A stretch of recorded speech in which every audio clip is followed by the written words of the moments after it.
నీ సేవలో ఎదురైనా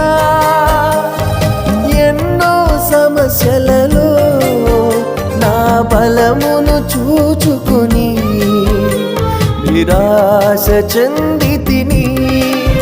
నీ సేవలో ఎదురైనా ఎన్నో సమస్యలలో నా బలమును చూచుకొని నిరాశ చెందితిని.